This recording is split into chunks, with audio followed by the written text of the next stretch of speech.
नए साल के बजट का इंतजार काफी दिन से हो रहा है और बजट से पहले ही कई सारे बड़े खुलासे भी किए जा रहे हैं। जहां पर टैक्स को लेकर कई सारे बड़े खुलासे किए गए हैं। 2023-24 के बजट में केंद्र सरकार की तरफ से ये प्रावधान दिया गया है कि अब पेंशनधारी बुजुर्गों से टैक्स नहीं वसूला जाएगा। और इसके साथ साथ कई सारे ऐसे प्रावधान दिए गए हैं जहां पर कम टैक्स लेने की बात कही गई है। मौजूदा समय में जिन भी लोगों की इनकम 5 लाख या फिर उससे ज़्यादा है, उन सभी लोगों को टैक्स भरने की ज़रूरत पड़ती है। लेकिन इस साल यानी कि 2023-24 के फाइनेंशियल ईयर में जिस बजट को जारी किया जाएगा, उस बजट में फाइनेंस मिनिस्टर निर्मला सीतारमण ने टैक्स बचाने के कई सारे तरीके बताए हैं, जिसके ज़रिए आप लाखों रुपए टैक्स बचा सकते हैं। यहाँ तक कि लगभग 8 लाख रुपए तक का टैक्स बचाया जा सकता है। अब आखिर ये सब होगा कैसे? कैसे आप टैक्स बचा पाएंगे, सब कुछ आपको इस वीडियो में विस्तार से बताया जाएगा। लेकिन उससे पहले नमस्कार, मैं नेहा चौधरी, कैमरा पर्सन विशाल के साथ, और आप देख रहे हैं जनता जंक्शन। मौजूदा समय में टैक्स बचाने के लिए लोग बहुत कोशिश करते हैं, कैसे टैक्स बचाया जा सके। यहाँ तक कि टैक्स की चोरी भी खूब होती है और इनकम टैक्स के छापे भी पड़ते हैं।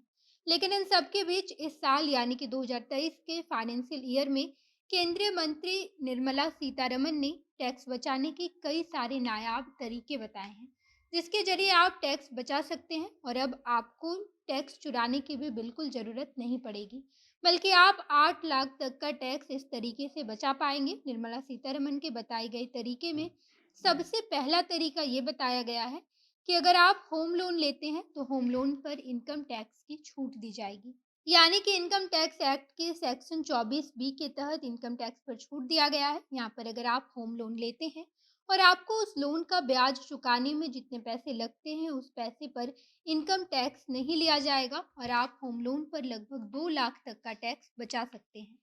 ये तो हो गई होम लोन की बात। लेकिन इसके साथ-साथ इलेक्ट्रिक गाड़ी खरीदने पर भी सरकार आपसे इनकम टैक्स बिल्कुल भी नहीं वसूलेगी। यानी कि इनकम टैक्स एक्ट के सेक्शन 80 ईईबी के तहत किसी भी इलेक्ट्रिक गाड़ी की खरीदारी पर इनकम टैक्स नहीं लिया जाता। इसके साथ-साथ गाड़ी के लिए लोन लेने पर भी आपको उस पर लगभग 1.5 लाख रुपए तक की छूट दी जाती है। यानी कि किसी भी गाड़ी की खरीदारी के लिए अगर आप लोन लेते हैं तो उस लोन के ब्याज पर आपको लगभग 1.5 लाख रुपए की छूट दी जाएगी। ये प्रावधान नए सत्र के बजट में दर्ज किया गया है और इसकी शुरुआत अप्रैल महीने से कर दी जाएगी। इसके साथ-साथ सरकार ने कई सारे प्रावधान नए सत्र के बजट में दिया है, जैसे कि इनकम टैक्स एक्ट के सेक्शन 80 सी के तहत 1.5 लाख रुपए की छूट कई सारी पॉलिसीज में भी दी जाती है, जैसे कि LIC policy, PPF, EPF, NCC समेत कई सारी ऐसी पॉलिसी स्कीम है जहां पर अगर कोई व्यक्ति पैसा लगाता है तो उस पैसे पर इनकम टैक्स नहीं लिया जाता है, बल्कि वहां पर भी लगभग 1.5 लाख रुपए तक की छूट दी जाती है। हेल्थ इंश्योरेंस के जरिए भी आप अपना टैक्स बचा सकते हैं और यहाँ पर भी इनकम टैक्स एक्ट के सेक्शन 80 डी के तहत प्रावधान दिया गया है।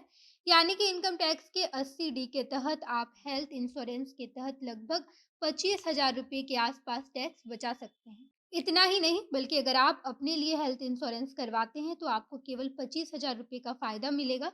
लेकिन अगर आप अपने माता-पिता के लिए हेल्थ इंश्योरेंस करवाते हैं तो आपको टैक्स में पूरे 50,000 रुपए तक की छूट दी जाती है। बाकी कुल मिलाकर बात यही है कि 2023-24 में जो नया बजट लाया जाएगा, उस नए सत्र में टैक्स को लेकर काफ़ी ज़्यादा छूट दी जाएगी और नए सत्र के बजट में बुजुर्गों के लिए काफ़ी कुछ लाभ दिया गया है। आपको बता दें कि इस सत्र के बजट में पेंशनधारी बुजुर्गों से टैक्स नहीं वसूला जाएगा और इसके साथ-साथ बुजुर्गों की पेंशन को हर महीने 3,000 रुपए बढ़ाने का प्रावधान दिया गया है। बाकी सरकार के द्वारा उठाए गए इस बेहतरीन पहल के बारे में आप क्या सोचते हैं? कमेंट बॉक्स में बताइएगा। आगे की तमाम खबरों के लिए जनता जंक्शन देखते रहिए। धन्यवाद।